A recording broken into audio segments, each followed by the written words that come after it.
Good evening, good afternoon and good morning. This is Johnny V coming at you again with another video. This video is going to be a walk down memory lane.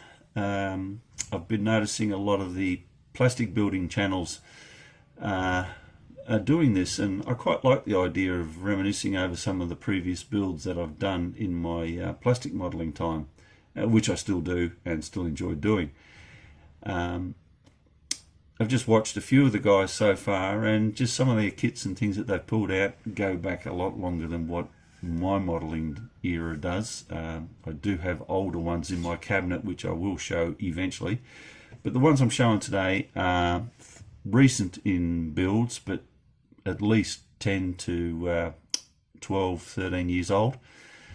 So let's get on with it and I'll show you. First one is a recap build. I did a 1/64 scale build for the Dibs channel on the diecast International Builders. We did a movie theme build, and I actually built this guy.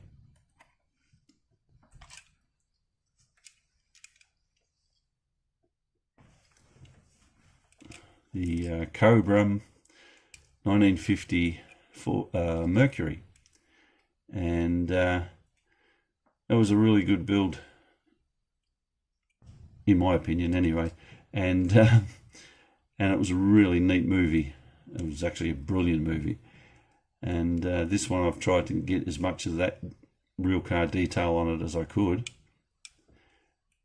but that's not the one I really wanted to show you. The one I want to show you is his big brother, which I built, would easily be 12 years ago, maybe longer, and that's an AMT 1/25 49 Mercury, which I modded up to become the 50. So there we go, this is it.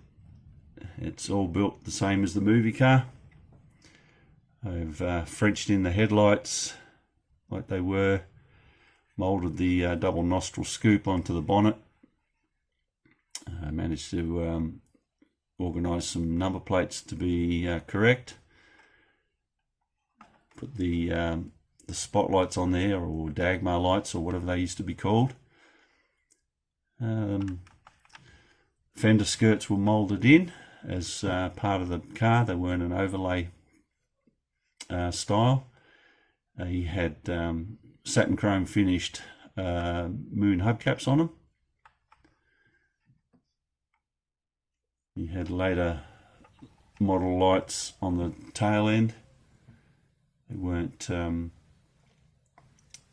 Ford or the Mercury version that were built into it. Got dual exhausts on the end, and there she blows. I'll try and let you have a look inside the girl. And we have a white gauged dashboard, pearl white handle steering wheel. On the back of the seats there you can see the burgundy rope hand grabs, and the interior colour is sort of well, what would you call it? Well, it's a grey black with the silver top trim in speckle finish, like there would have been in the I think it was that in the real car too. The only thing I haven't done in it is put the racing harness seat belts on the front, but other than that, it's as close to the real movie car as I could get through images on online. I'll open the bonnet. The other thing I'm not 100% certain on, if the motor is the exact motor that was in the car on the movie, but this is the kit motor, and I've just made it as good as I can get it. I didn't plug wire this. I hadn't sort of worked all that sort of thing out yet, but on a lot of my other models it will be done. So we've got all those details going on in there. And then underneath, you ready for this, Glenn, from Glenn's Model Cars? Drive shaft. and it's an aluminium one at that. But anyway, guys, I love giving him a razz.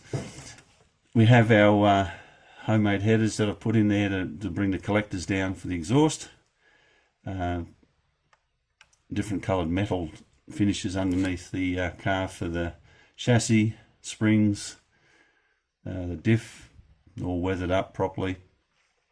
The red shockers, so they'd be Monroe shockers, I would imagine, under this puppy. And then the two aluminium exhaust tips on the very end. But there we are, guys. One of my earlier builds.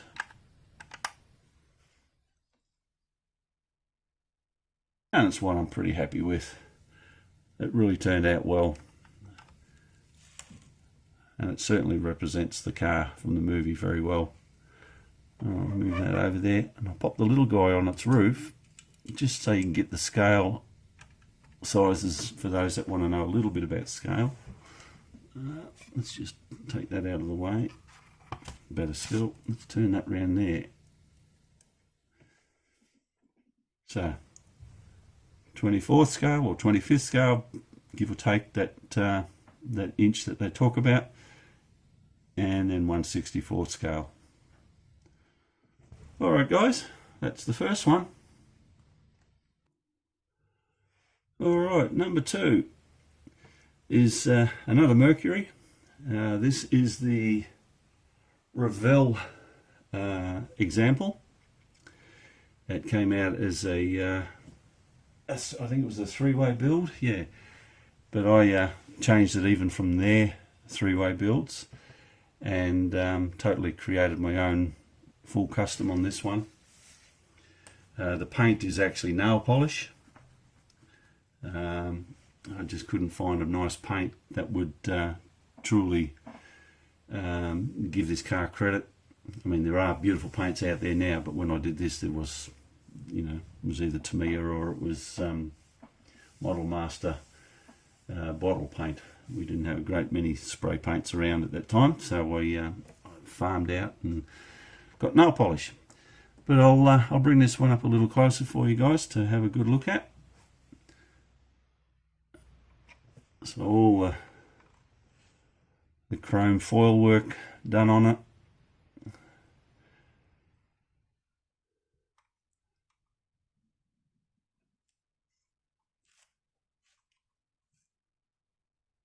The blue dot tail lights that were the trend back in the day. Again, twin exhausts coming out the back there. It's a purple pearl with an essence of blue in it. Outside it looks stunning in the real light. Little couple of speaker frames there on the back parcel shelf. I don't know how we'll go for the interior in a minute, but we'll get there. We have a custom grille that I knocked up myself, Frenched in the indicator lights.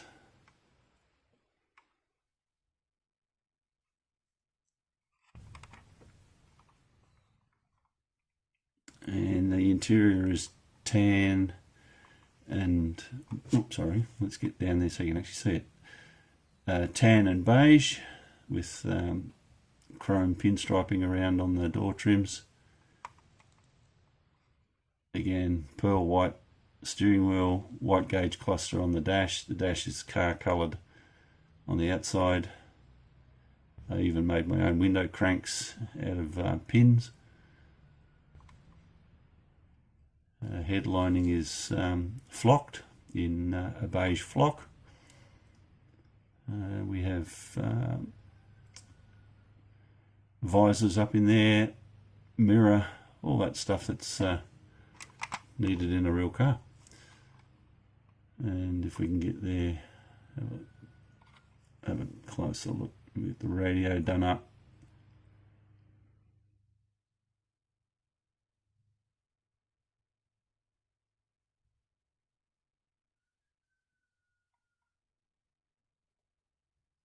Armrests Carpet's also flocked as well. Yeah, so that's this girl. I'll pop the bonnet open and you can have a look at the motor. I think this one comes off too nicely for me. Oh no, this one actually goes up and stays up. Well, there we are. There we have heater hose. This one I really went to town on under there. It's plumbed and wired. Made my own air filter cover. I like that dual ram style cover. Battery's wired in.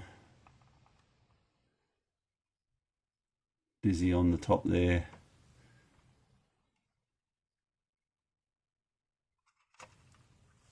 Painted grey underneath. Beehive, I'm not sure what they were for, but I know they're in there. So, but it's the beehive style. So yeah, that's under the bonnet there, and then underneath, let's have a look. Again, Glenn, drive shaft, and there we have it underneath. Now, detail work in the painting under there.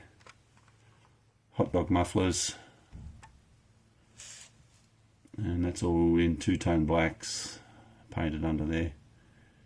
And again, little chrome tips on there. So guys, that's another one of the old girls from my cabinet, and I'm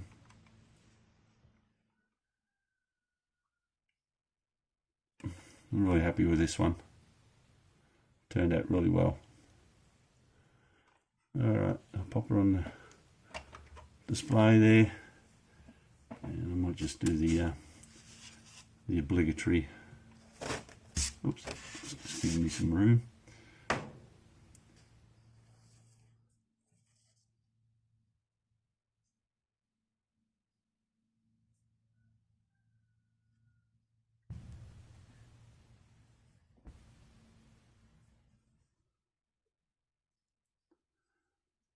Alright guys, so that's that one. Alright, this is the last one for today. That's my barn find. A 51 Chevy. I think this one's a 51 from my memory. Yep. Oh, 52. No, it doesn't matter. You guys know what it is.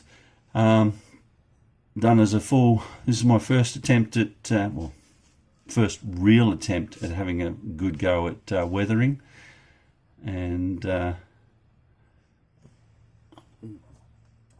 drop the ramps down so you can see what you're looking at. With proper rust cut out, thinned out for plastic from behind. Did all the weathering with the washers in colour. Removed off trim, drilled out where the holes would have been, weathered that down the same. Hubcap's missing. A little bit of polish left on it, but not a great deal. The old grill's faded out. Even here the headlight's missing, but there is a little wire there hanging out. And let's come. Whoa.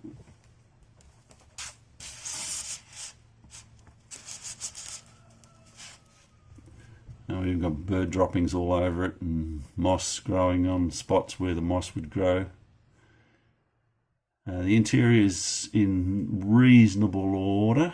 I think I can show that without too much drama. We've got dirtied up seats.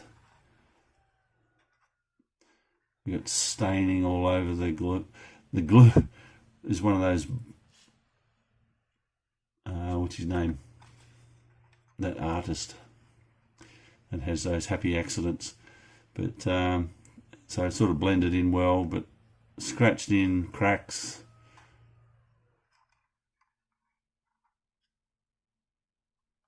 worn out and faded.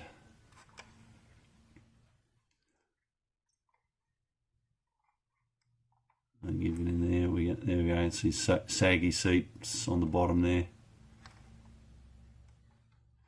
And I think we can get the bonnet open on this one too. Yep, there we go. The old grimy old straight 6 under there. Like I said, it was more of a barn find. That was in a leaky barn, and I actually have got the diorama that it sits in, hence why it's not in horrible condition.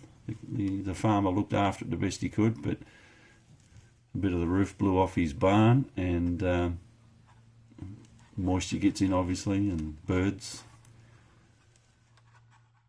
But there you have it, and it does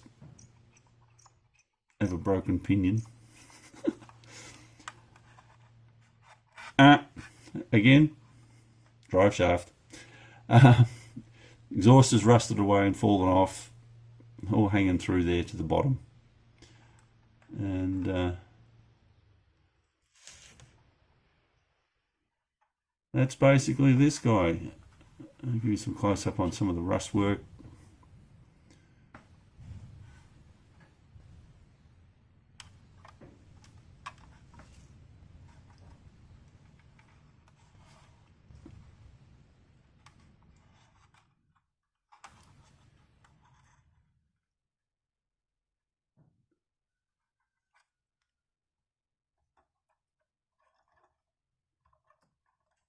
And that's the old Chevy.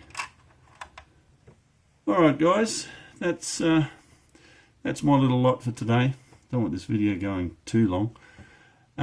Just want to say thanks again for all my subscribers, new and old, for coming along and giving me the support you've been giving me. Also thank you for the guys that have all given comments nice over my recovery from the COVID. Feeling a lot better, things are well back on track. Thank you for that.